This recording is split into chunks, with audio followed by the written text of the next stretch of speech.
This podcast is brought to you by UConnect, the creator of the first all-in-one virtual career center. Scale your impact and engage more students with a platform that puts all of your career resources in one place. You are part of the student success leadership at your institution.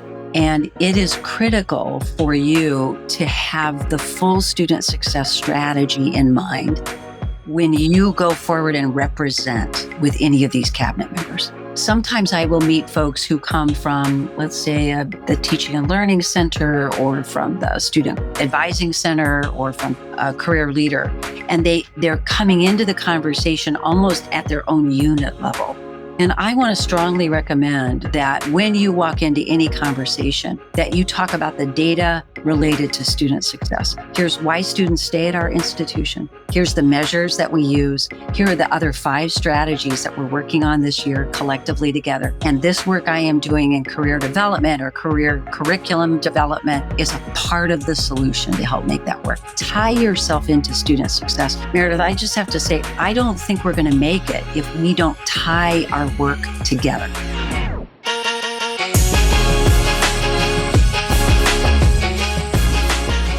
Hey everyone, welcome back to the Career Everywhere podcast.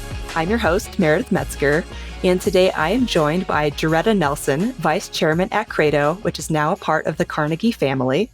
Before starting at Credo in 2008, Joretta worked in higher ed for 25 years, first as a music faculty member and later as a VP for enrollment management. And if I'm not mistaken, Joretta, your specialty as a faculty member was Renaissance choral music, right? Well, I would say it was absolutely one of my passions, and I spent a lot of time conducting that. But I would also add that I am a true believer in the power of choral music, right? So if you're out there and you love to sing, get together with someone else and sing in community is what I'd say. I love that. I feel like I need to hear that because I also love to sing. I was in jazz choir in college and I miss singing with other people or just anywhere outside of my car. Yes, yeah. But yeah, I remember you mentioning the Renaissance choral music thing at the Career Everywhere conference last month, and a lot of folks in the audience perked up at that. It's always fun to hear the unique backgrounds and career paths of our guests here on the podcast. And interestingly, we've actually had several musicians lately. So yeah, I don't know if you know this about Rebecca Perret, who I think you spoke with at the conference, but she is a jazz piano player. Actually, we did spend a little bit of time chatting, and we were both kind of amazed at how in the world did that formal training and all of those years of experience land us both in this place where we're doing work to help higher education kind of think differently about itself. Was like, what's that trajectory? I don't know. But yeah, she's also a delightful person, but we did share some of that too. Yeah, that's funny. We should study that correlation sometime. But anyway, Joretta, you were a fan favorite at the conference. I think it was Josh Domitrovich from Penn West who said on the second day that he wished he could bottle up your energy and use it whenever he needed a pep talk. Everyone was in agreement. So I knew I needed to have you on the podcast so our audience can experience the Joretta magic as well.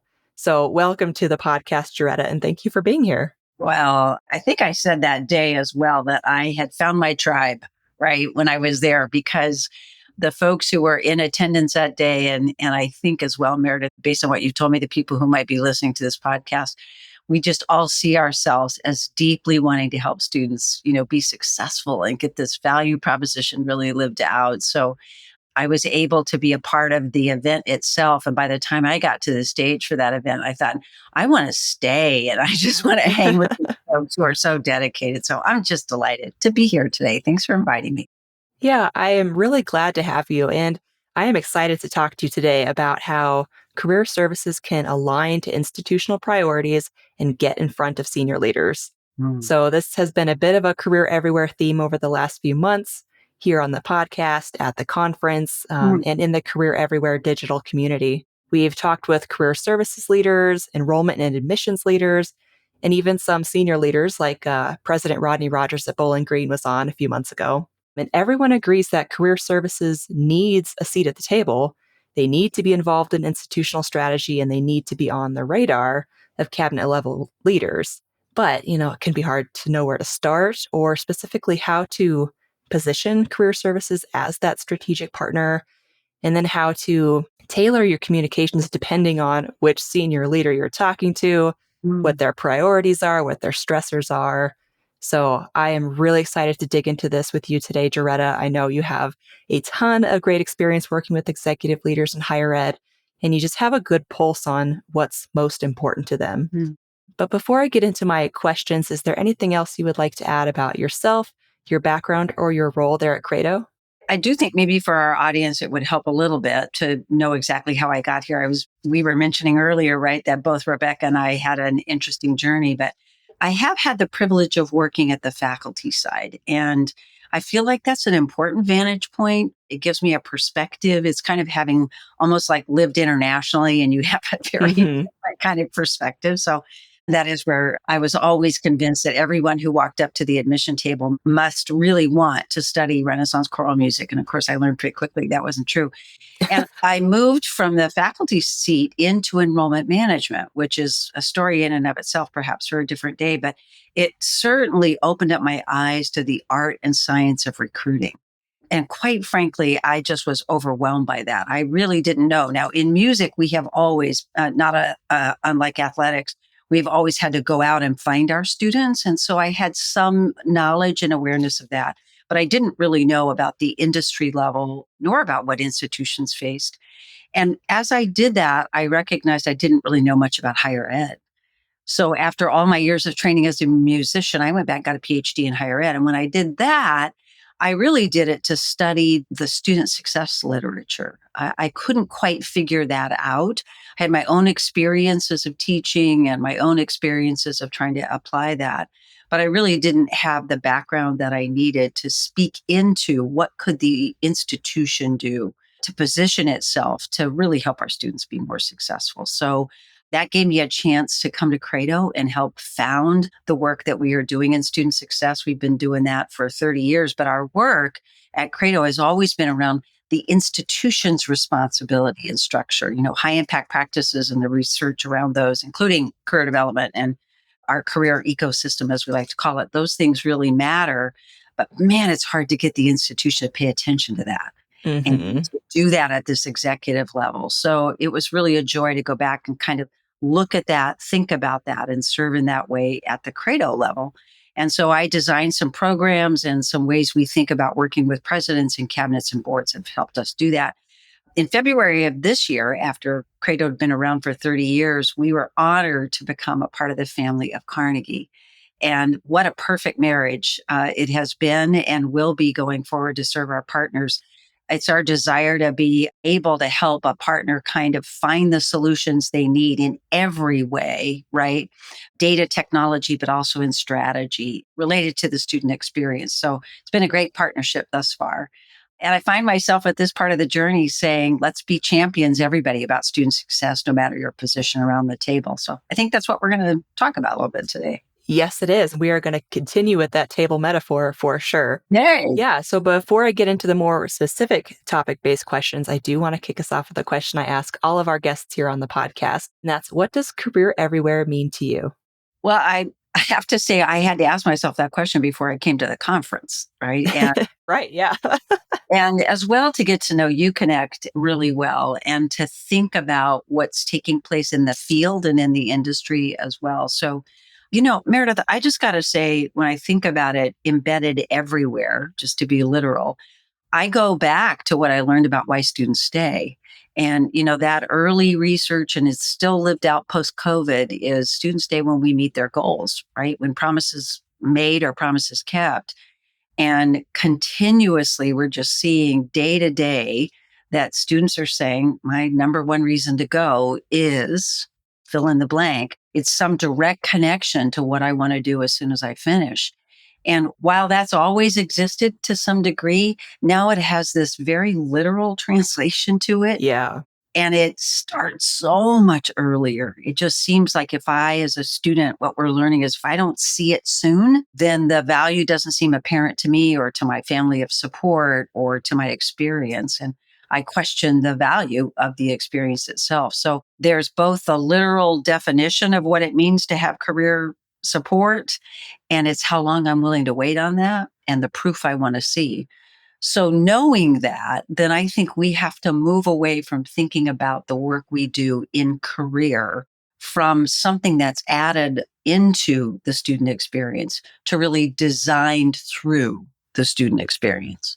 I think we have to say it really is a part of the curriculum. And I can say that, and you and I chatted about that in advance, but getting the campus to think about that is what I think is really the challenge as we think about it. So, short answer, career everywhere is that really is the designed experience in higher education, right? Is that we take the responsibility to apprentice you into the career that you're going to take. And that means we've designed the experience for you to do that. And that's why I think we really have to think about how does the cabinet itself get that picture of what we mean by career everywhere versus just a unit that provides some sort of an experience for students. What do you think? Yeah, yeah, well said. No, I love that. And I think I'm really glad we're going to kind of dig into that, how to communicate and even sort of influence the cabinet level leaders. A lot of the strategies we talk about on the podcast, which is still great, is more bottom up, like more kind of Mhm. grassroots stuff, more specific tactics within career services or with admissions and enrollment. But sometimes you need the big dogs on board.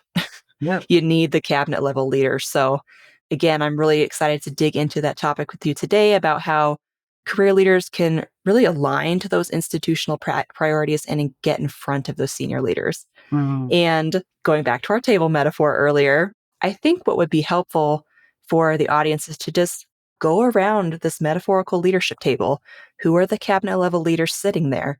What are their priorities? What do their day to day schedules look like?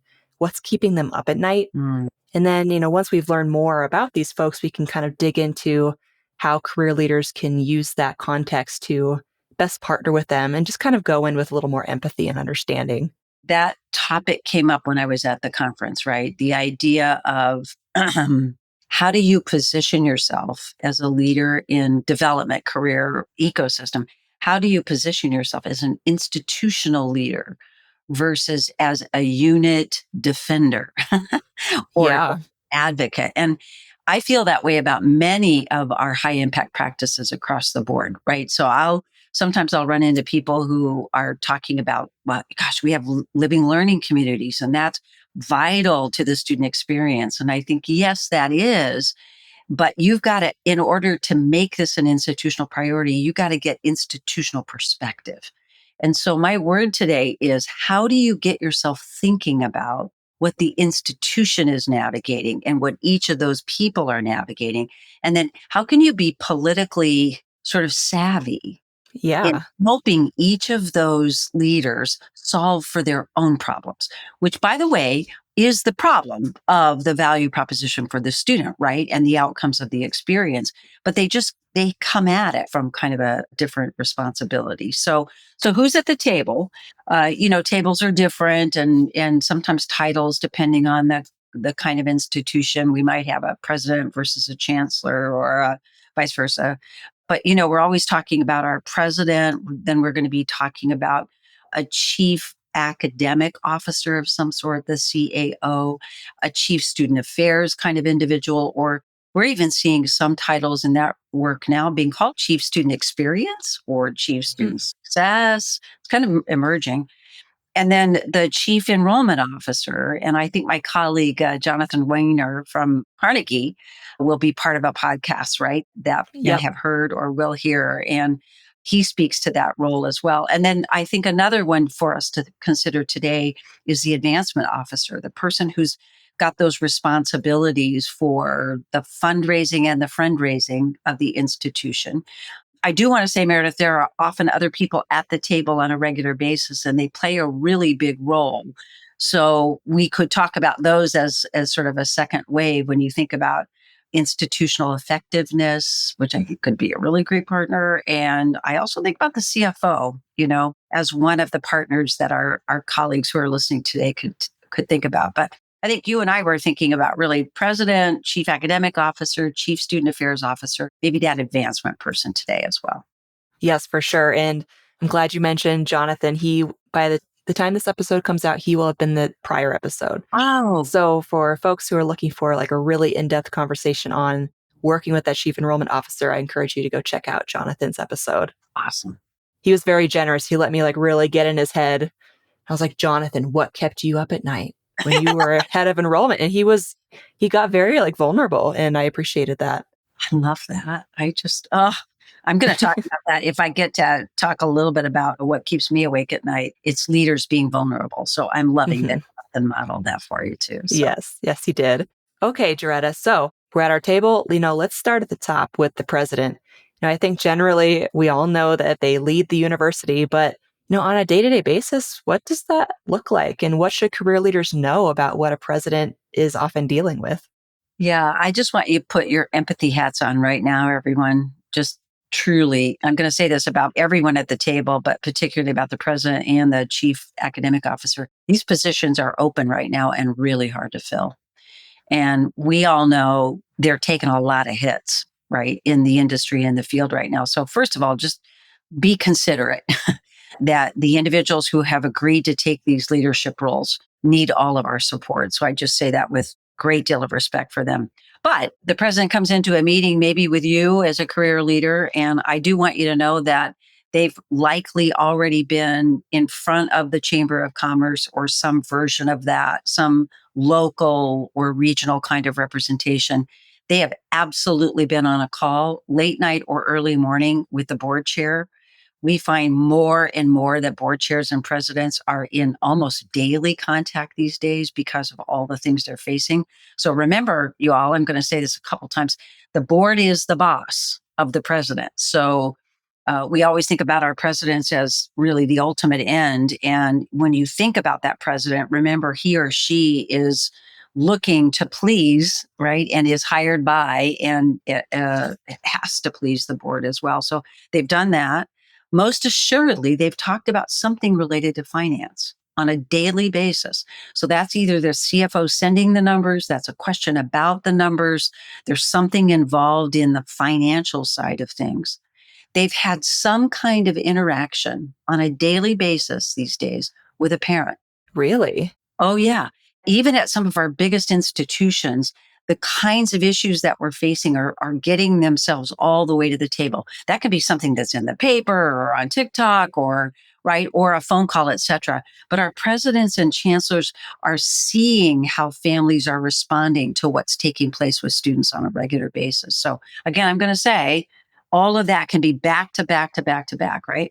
There's always going to be some kind of a connection to a donor in the life of a president. And that's either getting ready for an ask, as we say in the advancement world, or it's following up, or it's building some sort of connection in that regard. And then remember, there's also going to be the president's responsibility of managing his or her team. And so those are the one-on-one meetings they're having with the rest of the cabinet members and navigating that. And then I just have to tell you, the amount of email and the amount of requests for them to be at a schedule means that they are on a daily basis, usually going over with administrative support kind of help or chief operating officers. Where do I spend my time? Mm-hmm. Right? What's the best use of my time as we go forward? And that just happens on a daily basis. Last thing I'll say about the president is the president really works from a schedule in the academic year. There's the constant underneath, but there's also what's next. And that what's next is often census date, right? When we really know what the budgets are really like or where we are in the budget. Board meetings, right? Yeah. And those occur at very key points in the year. And typically those board meetings have calls to them. That means the preparation for what we do in October, whether it's setting next year's tuition, whatever is the traditional rhythm of schedule in October, January, February, May, the president really works within that kind of a framework. Secondly, the president has a schedule built on the campaign and the cycle of fundraising as well. So keeping in mind that the president works in these windows will also give you a real sense of what she or he brings in with her or him right in the room in that moment. Man, that is a lot. It is. Those are long days for sure. So, knowing that the president is dealing with so much and just has so many requests on their time or their physical presence and things like that, how can career leaders get in front of the president effectively or make the best use of time? Yeah. I think it's going to be different for each of us, right? Because one of the things I was thinking about, I talked to a few people at the conference as well, is how regularly do you get to be in a larger group where leadership is present, right? So that may be a first step for you all as you listen to this today. It's sort of, hey, I don't even have access there, or I regularly do, or I'm invited in. So depending on where you are in that continuum, you may have to stage your growth, right? In that Yeah. you may have to stage some communication by way of email and data before you actually get invited into a one-on-one conversation, let's say, with the president. But regardless of that, I think number one, be curious about the vision and the charge to the president. So where can you find articulated what is it that the board has charged the president to do? What's explicit about that? Secondly, what has the president said is his or her vision for the institution, and more particularly for the outcome of a student experience? Can you quote the president? Do you know what the KPIs are that the president has set in place? Sometimes I hear presidents use this really global language. Our students will be well prepared and they will have the kinds of things our career leaders really know about. They Mhm. say those things as presidents, right? And so if you can listen for that, then you as a career leader can then help.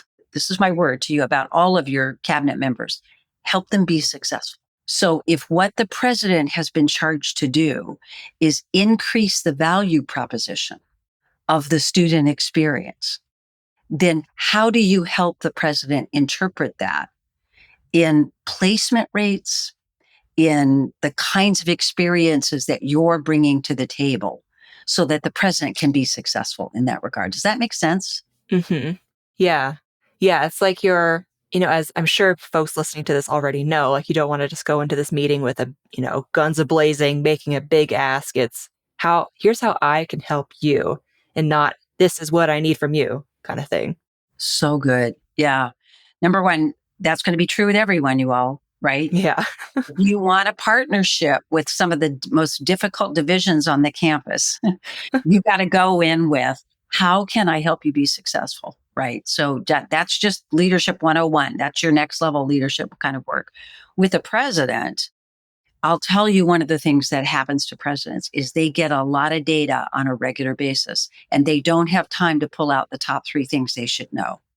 So if I were a president right now and I had an amazing career leader on my campus, I'd be asking at least for monthly data based on my personal schedule. I've got a board meeting upcoming in October. I've got one in January. I've got a donor thing. I've got a capital campaign. What are the top three things I should be able to quote about what are students looking for when it comes to the value proposition related to career development? And number two, how well is my institution doing, right? Give me Mhm. some data. Don't give me 100 pieces of data. Give me 3 pieces of data that I can use. Secondly, I need stories.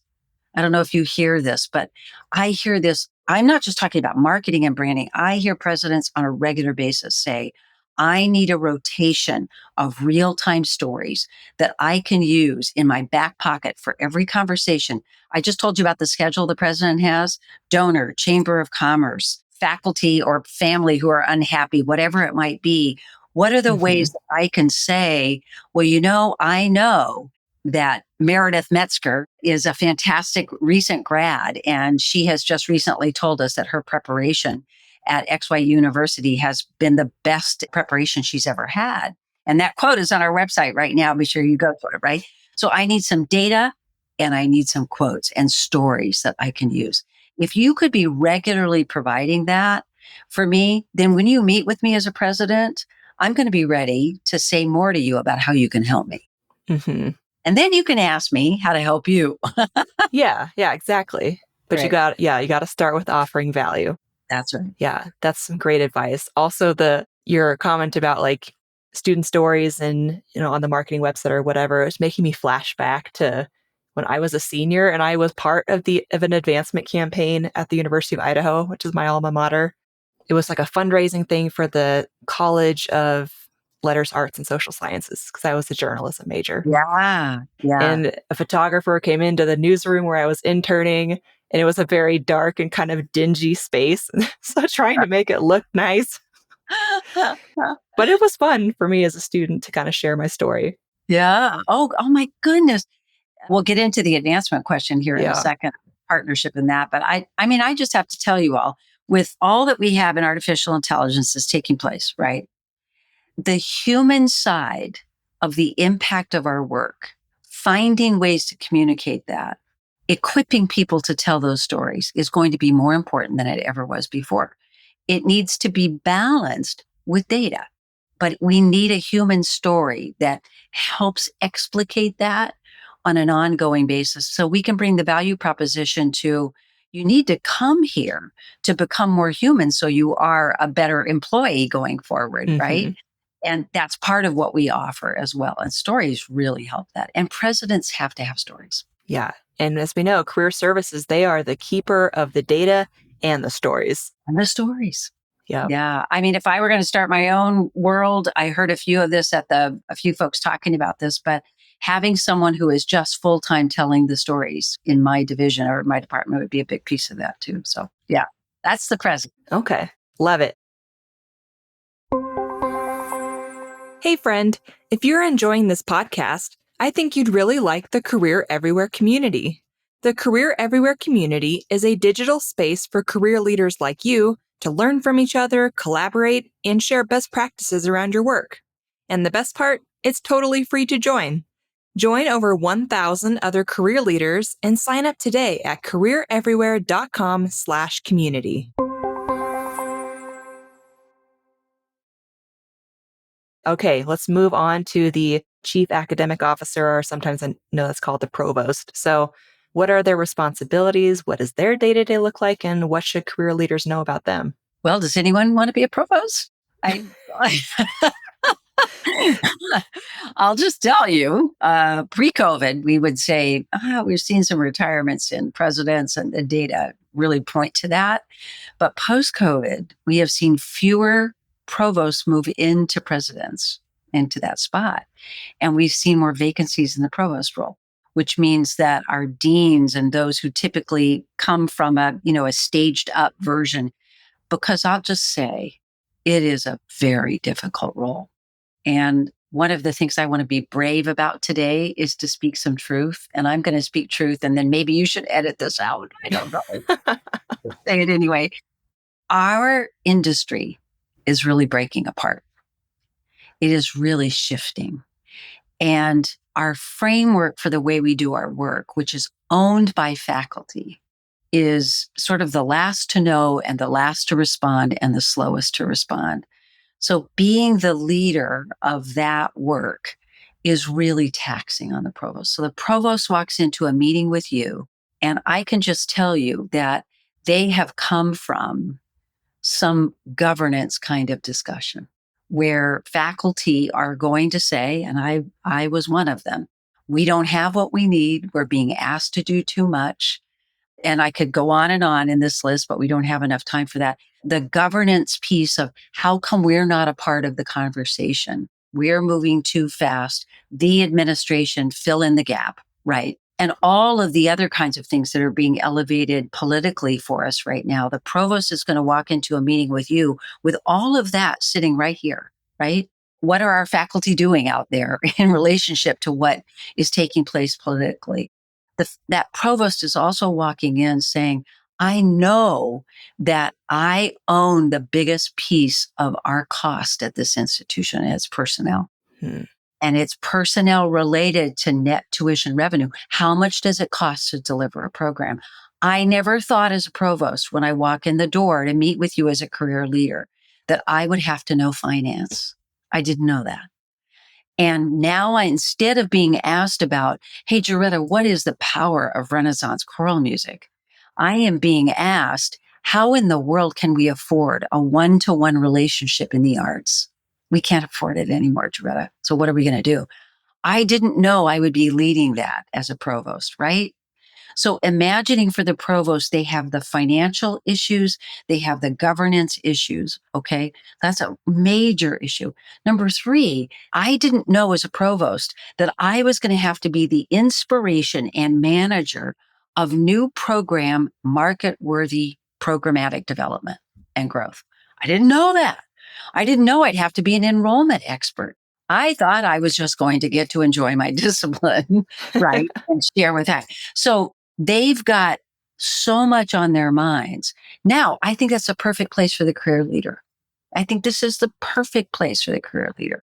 Before I talk about the solution there, I do want to say, I think our provosts are managing the 5 stages of grieving, as I call it, if I can rob that, for faculty.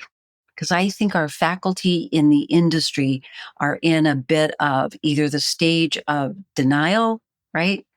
Or the stage of blame, or a stage of acquiescence. And none of those 3 of the 5 stages put you in a spot of creativity and innovation.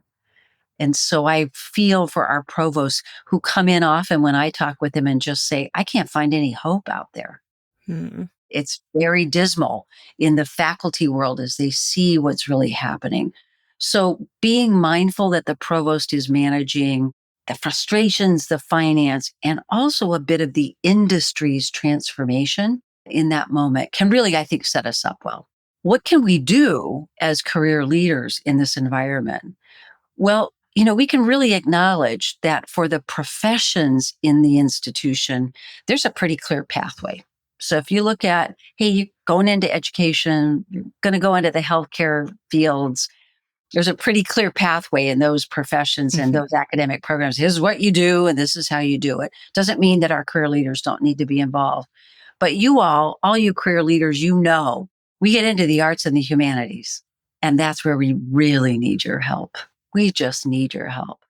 So, how can you strategize with the provost to say, where do you need the most help to pilot or to build out an integration of a career development or career readiness or a career, even an ecosystem within a school of the arts and sciences? How could I partner with you to solve that? Because that's going to be every provost's question. I get Hmm. it on a regular basis, big R1 institutions or smaller institutions. Well, these guys are doing okay in light of this, but here's where we really have the problems. And yet we promise to the student and family, come here and we'll get you ready. And that's where we really need some help. That's my bent on the provost side. What do you think, Meredith? Yeah, I think, well, first off, it makes me want to go give the provost at my alma mater a hug. Um, so again, yeah, I went to the University of Idaho, and funnily enough, another music connection, the provost there was my marching and pep band director for 3 years. Yes. So he was a tuba professor who has worked his way up to provost. It's so great. And so I just want to go give him a quick hug, be like, you're doing great. Good job. Man. But also, I really love what you were saying about, offering to collaborate on ways to integrate career into a new program or piloting new things like that. I think that is a huge value prop for career services leaders, especially in the arts and humanities. Yeah, I'd love our career leaders to be. I was going to talk a little bit about this with enrollment management, but it might be better here. I think our career leaders need to be part of designing programs. And Wouldn't that be amazing? that'd be lovely. But I remember my mentor, Joanne Soliday. I was around when she wrote and helped inform some of the writing that she did for Surviving to Thriving, our Credo book. And I so well remember her talking about the importance of asking the right questions from the very beginning, right? And being sure that we're really in partnership about how we design those programs as well. So I think what's important for us here is to think about when we design a program, what is it that we need to think about what kind of students going to come, what kind of experience they're going to have, how we could build in from the very beginning the kinds of experiences that help them stay, right? So, music majors, let's just talk about them for a second. When they come in, they have a tribe of sorts, but it's a very Mhm. competitive kind of tribe. And so sometimes it's really helpful early on for us to see what the multiple kinds of ways are that we can go into various kinds of programs and to have that conversation before we get into our sophomore and junior stages where we have to pass certain exams. Because when we get into those exams and the competition gets really tough, if we don't make it to the next level, we typically we'll quit. So how can career leaders help us think about what's the journey of the student experience within a certain program, right? Hmm. Yeah, there's a lot more we could unpack there, but I do want to be mindful of our time and keep us going around the table. Okay, so we've talked about president and provost. So let's move on to the chief enrollment officer or whoever is leading enrollment. As we talked about in the last episode, we had Jonathan Weiner of Carnegie. And so he shared a lot of really good detailed information about what life looks like for a head of enrollment. So again, listeners, be sure to check out that episode as well. But Joretta, is there any additional info you would like to add about working with enrollment leaders or how career services can do that? Well, first of all, just shout out to all of our enrollment management folks because it is a hard job. It is just if you want to walk in the shoes of somebody really that where it's really tough. I think career leaders ought to go on some of the campus visits that they do, or out to some of the regional fairs that they have to go to, because you stand alongside those folks, you really understand what we're talking about in the market. Second, I think career leaders ought to know the data for enrollment management. Where do our students come from? What is conversion? What is yield? Where does our enrollment management team get stuck? Are they having trouble converting an application to a completed app? So even knowing what the challenges are can help us align with where the enrollment management leader is really worried and thinking about. Third thing I want to note, because I haven't had a chance at this recording today date, I haven't had a chance to listen explicitly to what Jonathan said, but my wish is that we as career leaders could build the value proposition into the funnel experience for enrollment management. And I wanted to give an example today. We always want campus visits in enrollment management. They've been a measure for us of a student's intentionality, right? And then they open up all sorts of opportunities for us to get to students and family support services around them. And I've seen some really exciting things where instead of just saying, let's have an accepted student day, that on very sophisticated places, the career leaders are actually offering a guest speaker for the day where amazing career businesses and networked people are coming for a major event. And the admission office can use that as the accepted student day or as an interest day. So not just an opportunity to meet with career development during a visit day, but instead saying, no, the day is built on, here's what we do at our institution. We're in partnership with major companies and businesses, and we have leaders who talk about what's needed in the industry these days and in workforce. Make that an admission event. And for me, that blends the two and helps admission really get what they need and also really features us. Hmm. Yeah, it's offering, again, another theme we've touched on is offering proof, not just promises, that your institution has these relationships with employers. Yeah. To me, that takes us right to our student affairs partner who's at the table as well. Hmm. Because I want to say another shout out to those folks too.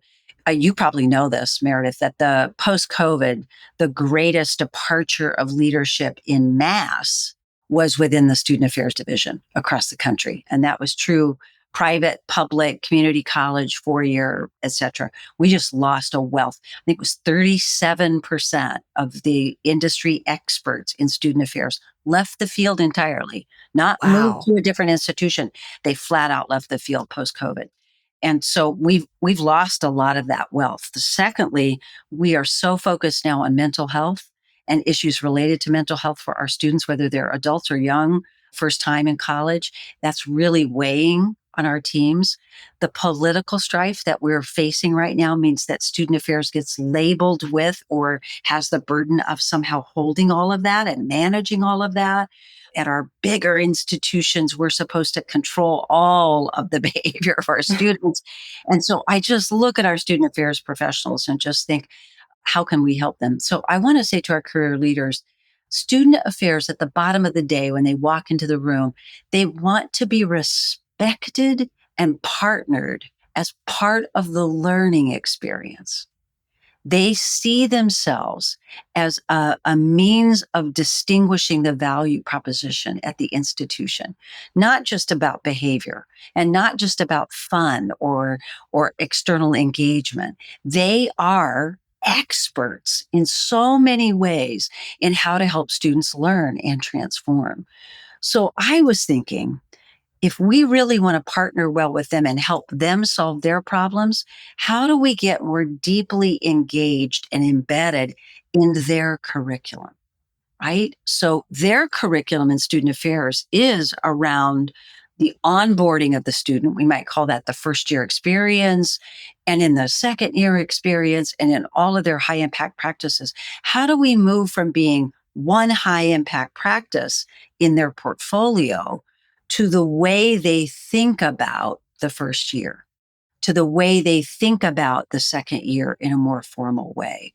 And how can we strategically partner with them? I'm working with one unnamed institution right now where I'm watching the student affairs division really build in learning outcomes related to career development Hmm. into their own learning outcomes across the board. And it's so high powered. It really is a curriculum. So, as well as just being encouraging to student affairs folks. I feel like everybody at the cabinet needs a big hug, right? Yeah. Maybe just bring them some snacks or, Yeah. a bottle of water. Yeah. Donuts all around and then some alcohol at the end of the day. You got to have it. Yep. Yep. Yeah. I love it. Okay. So you'll have to forgive my ignorance here. So student affairs, are they also overseeing like extracurricular type stuff, like student organizations or? Yeah. I mean, and student affairs can incorporate, I see athletics report to student affairs sometimes, right? It's not unusual to do that. So they've got all the student orgs. Often they've got everything related to high impact practices as well as residential life and the commuter experience. They've got leadership development.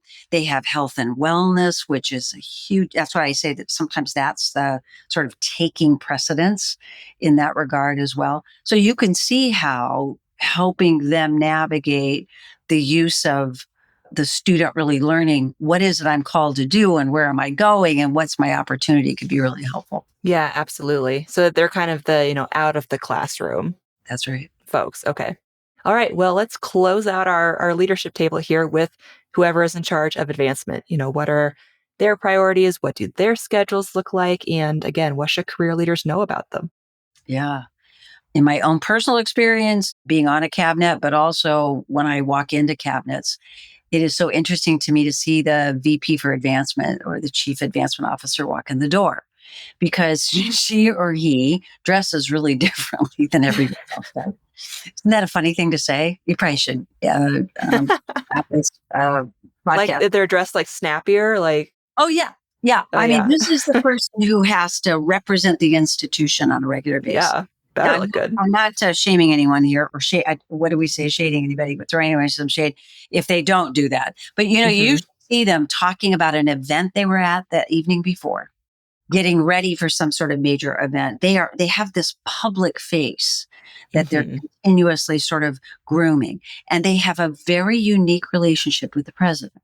And they should have a very unique relationship with the president. So remember that the advancement person will themselves remember what their goals are. Go back to the top of our conversation. How do you help each cabinet member achieve what they're supposed to be achieving? Okay. So how are they being charged? How are they being measured for success? And enrollment, you can count the numbers of students who come in, right? And advancement, you can count the money, the fundraising, right? And the whatever else they are to be raising, fundraising, the numbers of new donors, they have a set of measures. And that's a lot of pressure on that area. And for advancement, they're very dependent on the president and the board to help them do that. So one of the reasons why I think career leaders really need to think about advancement is advancement has direct connection to the president.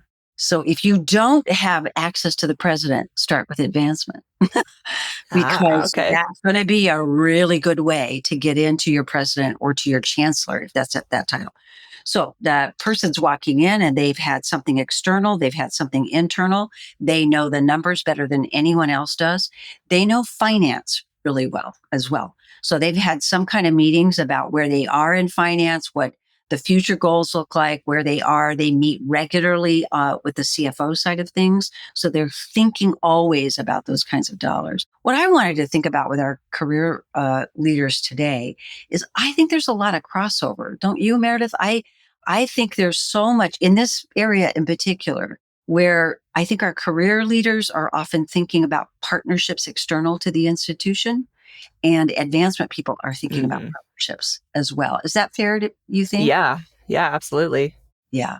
So I wondered if one of the ways you could be really helpful to your partner who's chief advancement officer is here's a list of all the partnerships we're working with right now. And here's how I'm going to keep you updated. I don't know if we have a shared database in that regard, but can we begin to really share where we're getting a door opened and having some success? So I was on a campus once where we had invited in a major donor, and the donor was actually from a company where our career leadership was getting some placement.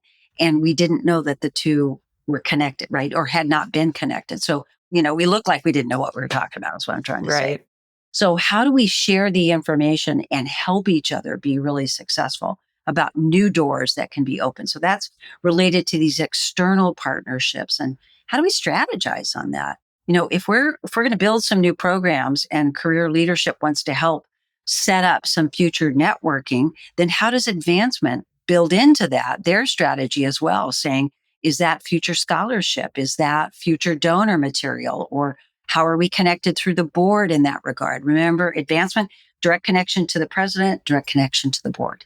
So I think that could be a way. The second thing I think that advancement would be desperate for is the same thing the president is, and that's data and stories. Mhm. Data and stories. And if I haven't said it before, data and stories. I would love that if I'm getting ready to go out and talk to a donor. If I had 5 stories in my back pocket about how our students are doing really well because of their experience with us, that'd be really helpful. Yeah. I mean, talk about someone who needs to externally prove the ROI of the institution. So, It's advancement. No one's going to donate large sums of money to an institution that isn't successful. exactly. Yeah.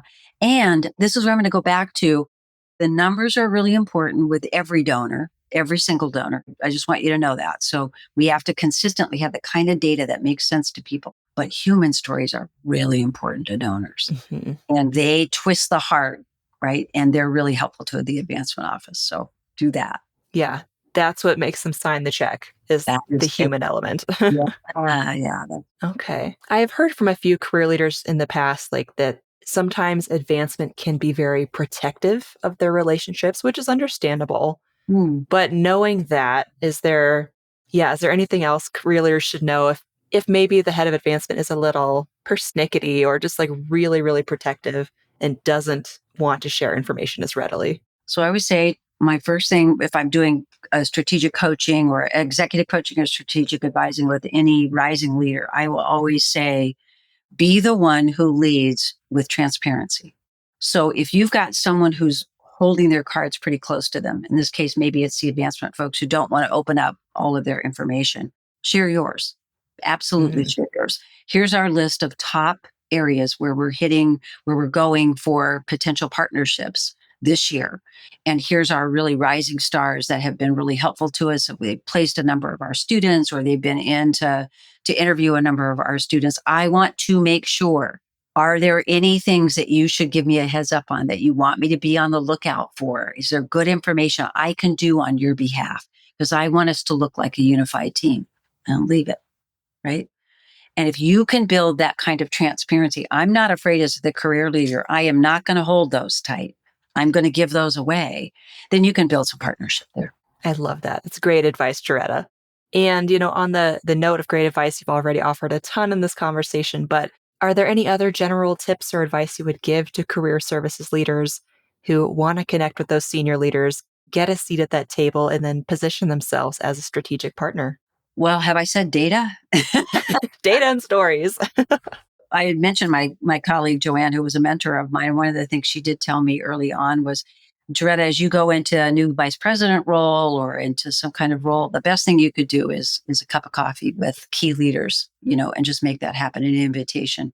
And I would say that to career leaders is If you're in a position where it's possible for you to say, look, I would just love to get an hour, meet you over at the coffee shop. I'll buy you a cup of coffee.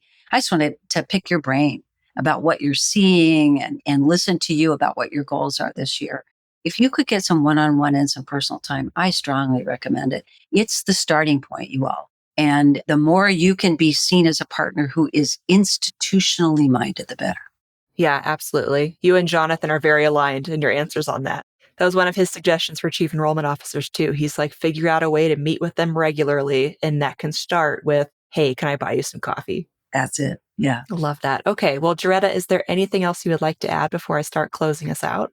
There is one thing I failed to say when I was at the conference that has kept me awake at night a little bit. I don't know if I stressed to my colleagues there enough that you are part of the student success leadership at your institution. And it is critical for you to have the full student success strategy in mind when you go forward and represent with any of these cabinet members. Sometimes I will meet folks who come from, let's say, the Teaching and Learning Center or from the Student Advising Center or from a career leader, and they're coming into the conversation almost at their own unit level. And I want to strongly recommend that when you walk into any conversation, that you talk about the data related to student success. Here's why students stay at our institution. Here's the measures that we use. Here are the other 5 strategies that we're working on this year collectively together. And this work I am doing in career development or career curriculum development is a part of the solution to help make that work. Tie yourself into student success. Meredith, I just have to say, I don't think we're going to make it if we don't tie our work together in a very intentional way. Yeah, it's a great point. And I think we know historically silos have always been an issue in higher ed. And so career leaders have an opportunity to try and break those down, lead with transparency, as you said, set that example. So yeah, I think it's a great place to kind of wind down the interview a little bit. But Joretta, if anyone would like to connect with you or learn more from you, where's a good place for them to do that? Well, they could come to the beach well, I live in North Dibs. Carolina. Yeah. But LinkedIn is a great way, Meredith, I think, to probably connect. I would love that. I connect a lot on LinkedIn. That'd be great. Okay. And for everyone watching and listening, I will be sure to include a link to Joretta's LinkedIn profile so you can go connect with her there. Okay. So, Joretta, at the end of every interview, I like to do this answer a question, leave a question thing. So I'll ask you a question our last guest left for you, and then you will leave a question for the next guest. So our last guest, as we talked about, was Jonathan Weiner of Carnegie, and he left a heavy hitter question for you. What's one thing that's holding you back right now? And what's one thing you could do today so it's not holding you back anymore? Yeah, when I saw that question, thanks for giving me a little bit of heads up on that. I called Jonathan right away and said, thanks a lot for that, right? It couldn't be what's your favorite ice cream or something. But I appreciate the chance to really think deeply. And I thought, what is holding me back right now? And I just, Meredith, for a few of us, we're sort of starting to think about legacy, right? It's kind of, I'm at a stage in my life where I think, man, I've been in higher ed for so long. And I think what scares me and maybe even holds me back right now is I don't want to be an alarmist, but I'm scared. I'm worried. I've been saying, I think we have a blockbuster mindset in a Netflix world, right? I'm just worried that we're not thinking aggressively and moving and changing fast enough. So sometimes what holds me back is I don't want to be an alarmist in that regard. And I thought that was a really good question for me because I think I have a platform to kind of shake a stick and say, I think we have reason to worry. So what can I do to move myself forward? And maybe your listeners have some worry about this too. I'd say I need to be more vulnerable and just say, I've got to find a place of vulnerability to say, I don't mean to overstate, but hey, y'all, it cannot be business as usual. So I've got my Brene Brown quote, right here on the front of my computer. Vulnerability is not weakness, right? It's the birthplace of innovation, creativity, and change. And I think, okay, I'm going to lean into that. I'm going to be more vulnerable. I love that for you, Joretta. And is that from Brene Brown's Dare to Lead book? Because I love that. I love that book. It's just twisted up on my bookshelf right over there, right? I've just got so many pages of that. And that's a good one. Inspirational. Cool. Well, I love that, Joretta. Thank you for sharing and being vulnerable with us. what question would you like to leave for the next guest? Well, I can't leave an easy question. That's unfair. So I am going to leave. So when you think ahead, what do you want your legacy to be in higher education? Ooh, I love that. How's that? That's a good one. Do you know, I mean, I don't want to just flip this around on you, but do you know kind of what you would want yours to be? I hope that I have left a unique place for the student experience to be more central to our thinking. And I hope that I wish I were a better artist, but I hope that instead of that being at the conversational level, that it's been dug deep down into the institutional and structural level. And to be candid with you, part of my joy of coming to Carnegie is that we have exposure to so many more institutions that are so large and who really want to serve students well, but that's not a running kind of driver for them, the student experience. So I hope I can do that. Yeah, I have no doubt that you will, Joretta. Well, thank you so much for joining me on the podcast today. This was a really great conversation. I think you shared a ton of really great kind of insider knowledge that our listeners can use to get in front of those senior leaders, lead with value, lead with transparency, and hopefully move the needle a little bit on some of these cabinet level relationships. So just thank you again for taking the time and sharing your wisdom. Totally my honor. Thanks, Meredith.